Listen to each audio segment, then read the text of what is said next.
레위기서 21장 1절부터 4절까지의 말씀과 16절부터 끝절까지의 말씀 제가 읽고 말씀 나눕니다. 여호와께서 모세에게 이르시되 아론의 자손 제사장들에게 말하여 이르라. 그의 백성 중에서 죽은 자를 만짐으로 말미암아 스스로를 더럽히지 말려니와 그의 살붙인 그의 어머니나 그의 아버지나 그의 아들이나 그의 딸이나 그의 형제나 출가하지 아니한 처녀인 그의 자매로 말미암아서는 몸을 더럽힐 수 있느니라. 제사장은 그의 백성의 어른인즉 자신을 더럽혀 속되게 하지 말지니라. 16절로 넘어갑니다. 여호와께서 모세에게 말씀하여 이르시되 아론에게 말하여 이르라. 누구든지 너의 자손 중 대대로 육체에 흠이 있는 자는 그 하나님의 음식을 드리려고 가까이 오지 못할 것이니라.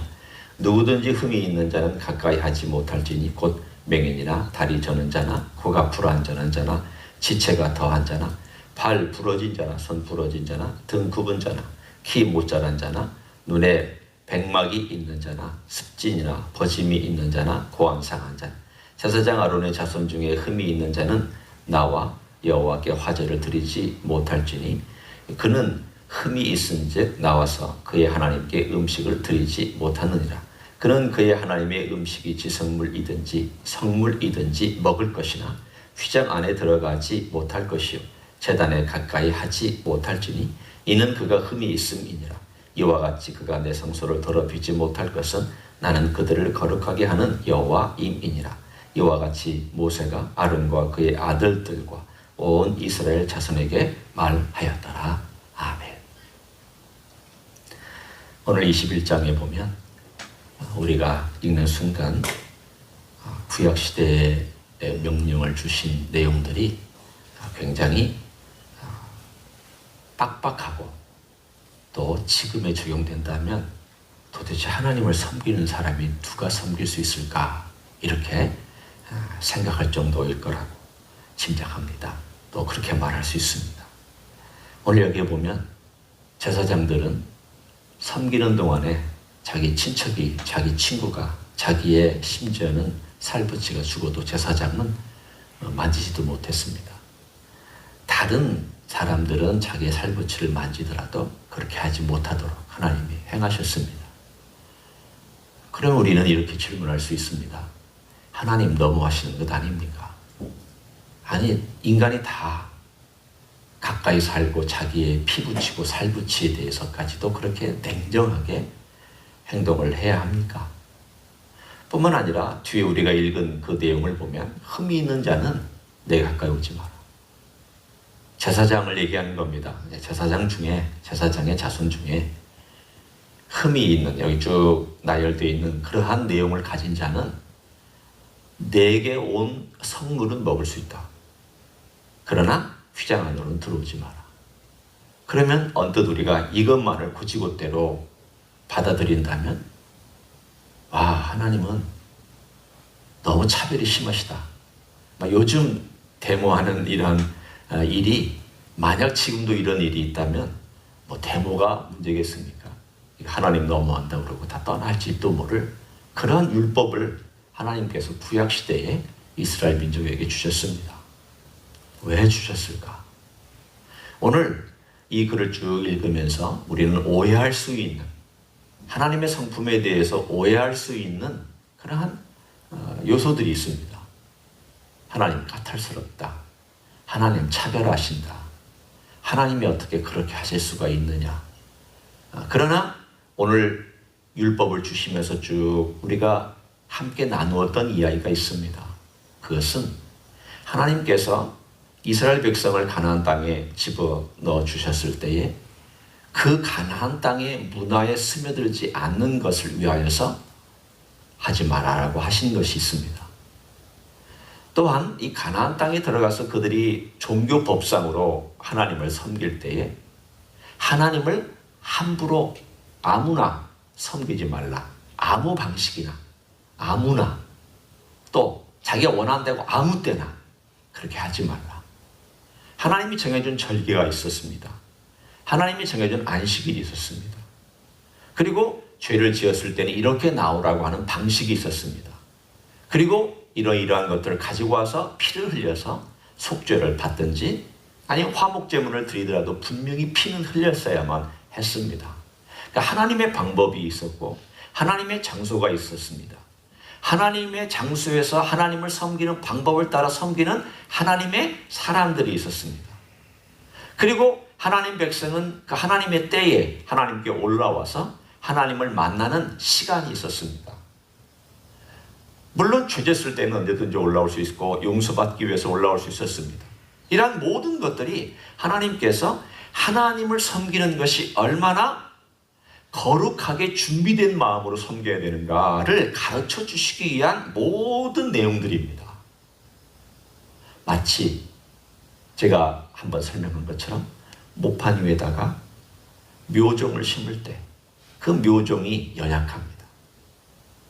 그 묘종은 연약하기 때문에 섬세하게 잘 준비를 해서 심어놓고 그리고 거기에서 어느 정도 좀 자라서 이제 내가 논에다가 갖다 심어도 그 논의 거친 환경 속에서 잘 자랄 수 있겠다 라고 결정이 되면 농부가 때가 되면 그 모판을 가지고 가서 묘종을 심습니다.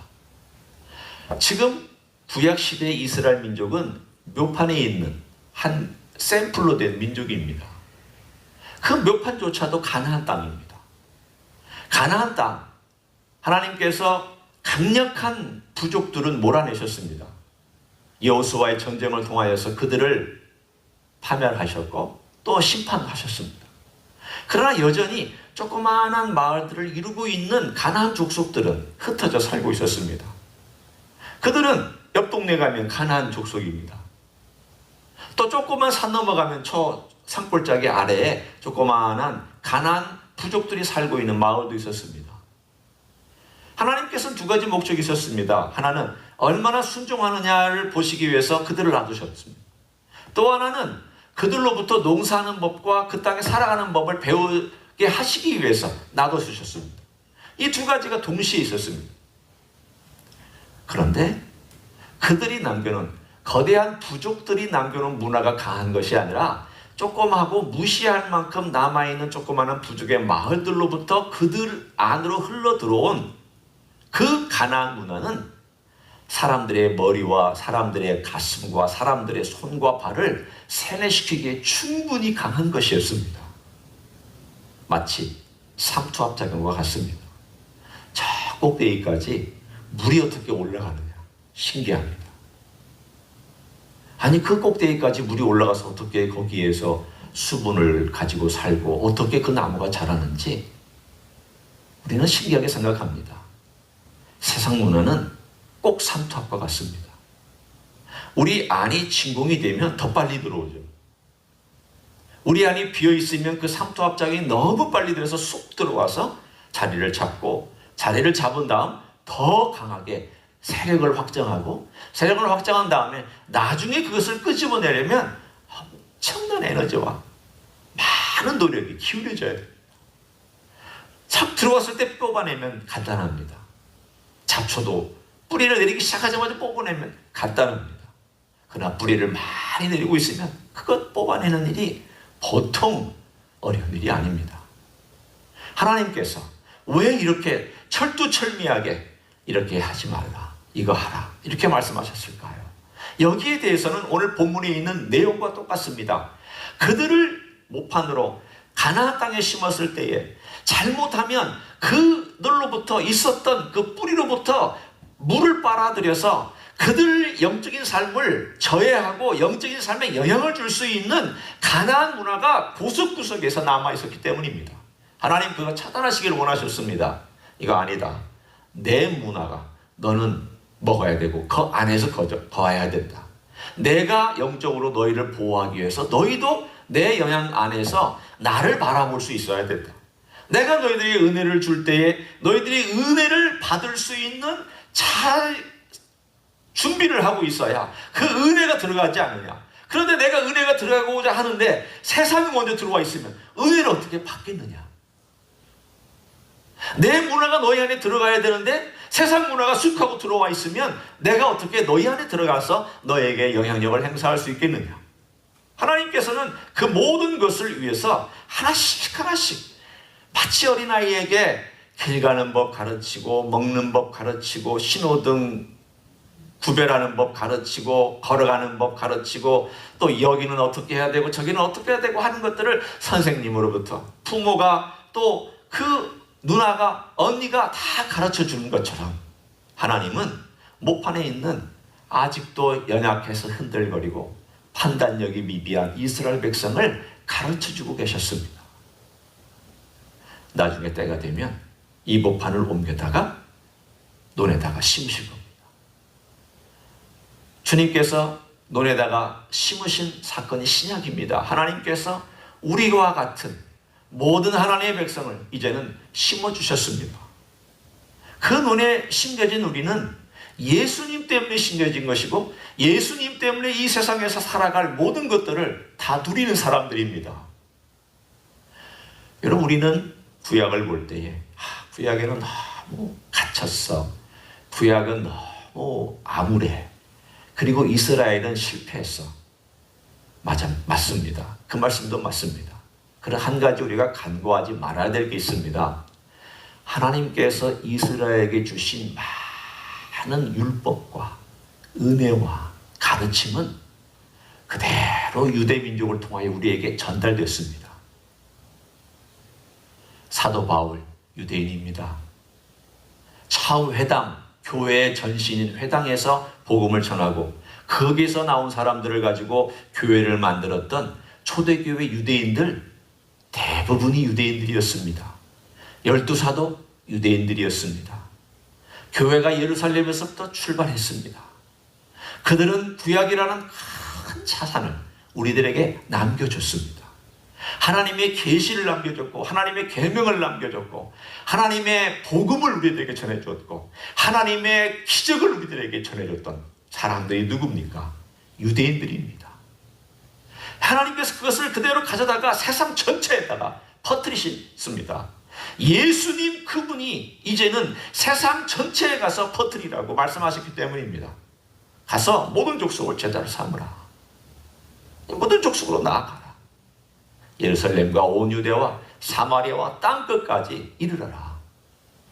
그러면 주님께서 그 모든 명령을 주시는 가운데 갈라디아서 5장 1절에 사도 바울을 통하여 우리에게 주신 말씀이 있습니다. 주님께서 우리를 위하여 자유를 주시기 위해서 죽으셨으니 너희는 다시는 종의 멍에를 매지 마라. 여기서 종의 멍에라는 것은 이제 과거로 돌아가지 말라는 뜻입니다. 많은 의미가 있습니다. 우리의 잘못된 과거, 율법의 얽매인 과거, 그리고 죄의 삶을 살던 과거, 자기가 모든 것을 중심으로 살던 과거는 다시는 돌아가지 말아라. 이제는 너희들은 과거 조그마한 모판으로 돌아가서 사는 삶이 아니다. 생각해 보십시오. 아니, 벼가 커서 이만큼 자랐는데 이걸 갖다가 모판에 다시 심는다 그러면 사람들이 뭐라고 얘기하겠습니까? 저 사람 참 멍청하다, 그렇게 얘기하지 않겠습니까? 우리는 더 이상 여기 얽매이지 않습니다. 우리 모두가 다 제사장 삼아주신 것도 하나님의 은혜입니다. 더 이상 흠이 있다라고, 외형적인 흠이 있다라고 주님을 섬길 수 없다라고 하는 그 말씀도 이제 하나님께서 아니다, 내가 일하는 사람은 오히려 흠 있는 사람을 통하여 내가 일할 것이다, 역전시키셨습니다. 주님께서 선택한 사람들을 보십시오. 복음서에서 주님이 누구와 함께 일하셨는지를 우리가 누누이 읽지 않습니까? 패배자들 선택하셨습니다. 병든 자들 선택하셨습니다. 흠 있는 자들 선택하셨습니다. 못난 자들 선택하셨습니다. 부끄럽고 수치스러운 죄인들 주님께서 선택하셨습니다. 그들이 왔습니다.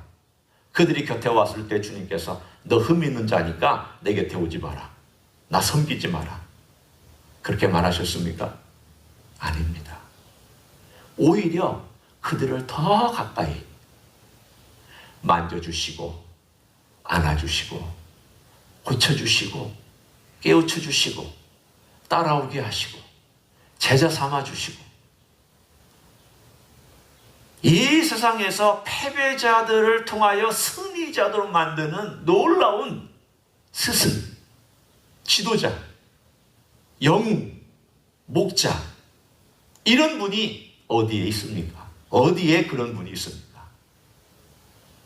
여러분 가만히 보면 세계 4대 종교라고 얘기하지만 불교나 유교나 도교나 혹은 마음의 교를 보면 다 똑똑한 제자들이 그 주변에 따라다녔고 전쟁 잘하는 제자들이 따라다녔습니다.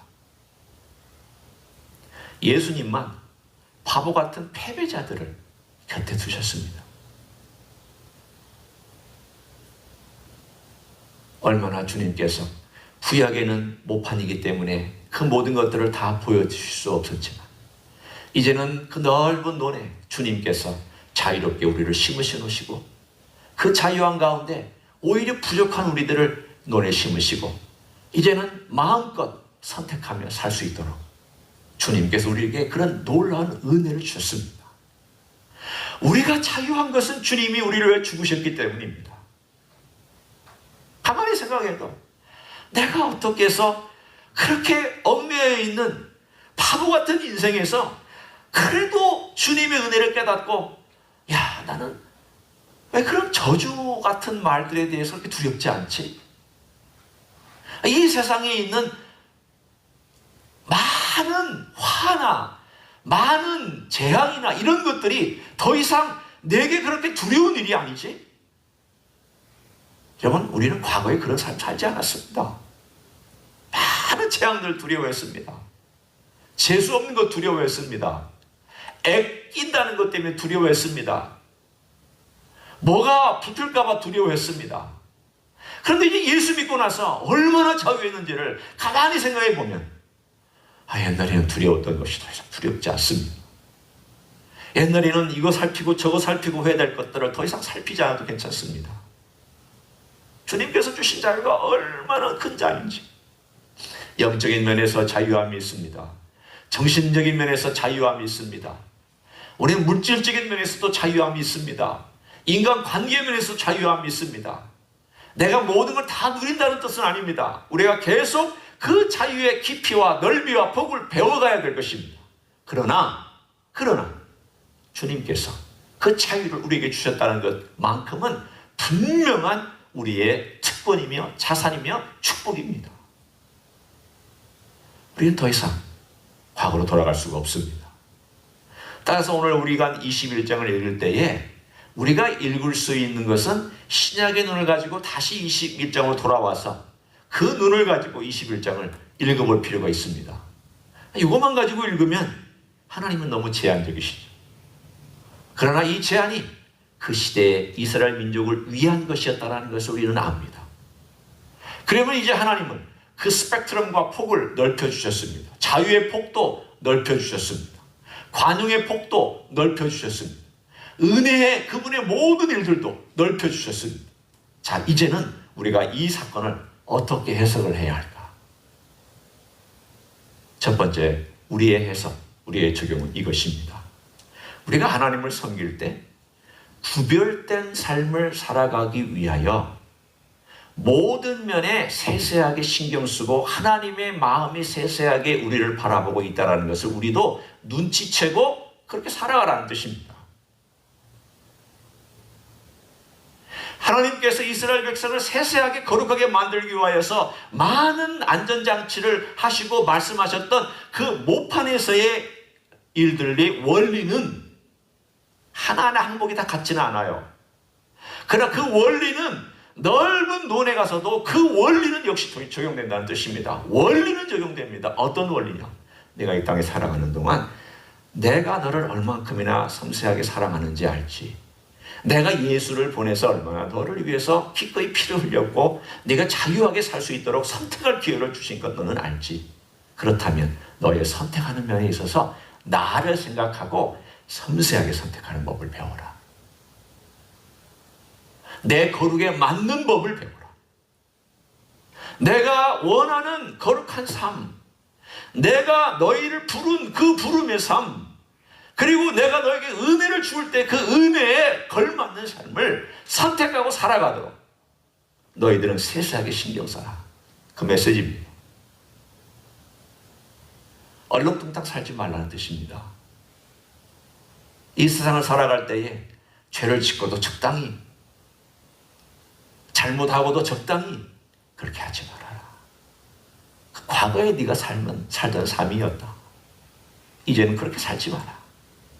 우리 주님께서 우리를 위하여 자유를 주신 것은 종의 멍에를 다시 메고 종의 길을 걸어가도록 부르신 것이 아니라 자유한 하나님의 아들과 딸로서 그 아들과 딸이 아들과 딸답게 살아가는 그 멋진 삶을 주님은 기대하시고 내가 너를 자유케 했다. 또한 내가 너를 지금도 자유하게 하는 능력을 부여할 수 있으니 나를 바라보고 걸어가기를 원한다. 너도 나를 생각하고 섬세하게 거룩을 고민해라. 그렇습니다. 우리가 거룩을 고민할 때 섬세하게 고민할 필요가 있습니다. 하나님의 길인가? 하나님이 기뻐하실까? 내가 무슨 말을 해야 할까? 어떻게 대우해야 할까? 나를 힘들게 하는 사람 앞에서 내가 어떻게 해야 할까? 이 거친 세상에서 세상의 원리는 마음대로 살아가는 이 원리 속에서 나는 어떻게 해야 할까? 고민하죠. 고민할 수밖에 없습니다.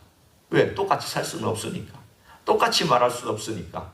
똑같이 행동할 수 없으니까. 아주 고민스럽습니다. 정말 곤혹스럽습니다. 어떨 때는 힘들어서 예수 믿는 것이 이렇게 힘들까? 그렇게 생각할 때도 있습니다. 그러나 그때마다 이 거룩을 향하여 나아가려고 주님 앞에서 종의 선택이 아니라 아들의 선택을 하는 그 아들에게, 그 딸에게 주님께서, 하나님께서 도와주시겠다고 말씀하여 주셨습니다. 이것이 의미입니다. 오늘 우리는 이 모습을 보면서 하나님께서 어떻게 우리의 삶 가운데서 거룩을 가르쳐 주셨는가, 구약을 가르쳐 주신 방법과 신약에서 가르쳐 주시는 방법은 다를지라도 그 원리는 동일하다. 하나님이 먼저 은혜를 부어주시고 반응을 보이며 너희도 이런 상황에서 선택하라. 이제는 복잡한 이 세상에서 우리가 어떻게 선택할지를 배워가는 순간순간마다 오늘 여기에 나와 있는 내용처럼 하나님이 우리를 이렇게 부르셨다는 것을 알고 오늘 하루도 우리를 자유케 하신 예수님의 은혜를 생각하고 자유를 누리고 자유롭게 결정하시되 하나님의 은혜와 거룩에 맞는 귀한 결정을 하시는 여러분이 되시기를 예수님의 이름으로 간절히 축원합니다. 기도하겠습니다. 제가 기도하고 마칩니다. 예수님 감사합니다. 우리가 종의 멍에를 메고 있었습니다. 죄의 노예였습니다. 잘못된 습관과 어둠의 노예였습니다. 그런데 주님께서 십자가에서 죽으심으로 우리를 풀어주셨습니다. 자유케 해주셨습니다. 아들의 길, 딸의 길을 걸어갈 수 있도록 우리를 자유케 해주신 것 감사합니다. 주님 하오나 우리가 살고 있는 세상은 거칩니다. 힘듭니다. 우리를 유혹합니다. 그들과 똑같이 살게 만듭니다. 변명하게 만듭니다. 피하게 만듭니다. 주님, 거룩은 참으로 아름다운 것이며 귀한 것이며 존귀한 것인데 우리가 잘못하여 거룩을 타협할까 두렵습니다. 저희를 불쌍히 여기시고 야약한 저희를 긍휼히 여겨주시기를 소원합니다. 주님, 그래서 이 땅에 살아가는 동안 주님의 은혜와 성령님의 능력과 도우심을 따라 지혜로운 선택을 할 수 있도록 축복하여 주시옵소서. 주님만이 우리의 도움이신 것을 믿습니다. 주님이 우리의 갈 길을 인도하시는 목자이신 것을 믿습니다. 우리를 도와서 하나님의 나라에 이르기까지 도달할 때까지 지켜주시며 인도하시며 역사하여 주실 것을 믿습니다. 그러한 주님의 도우심을 의지하며 살아갈 수 있는 하나님의 종이 되게 하여 주시옵소서.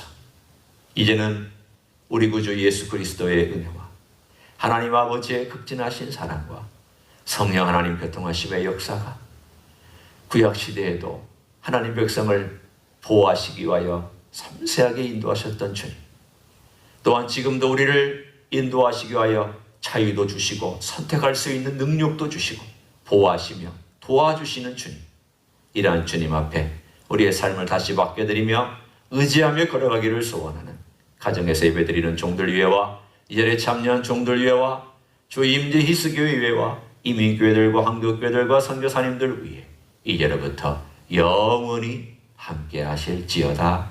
아멘.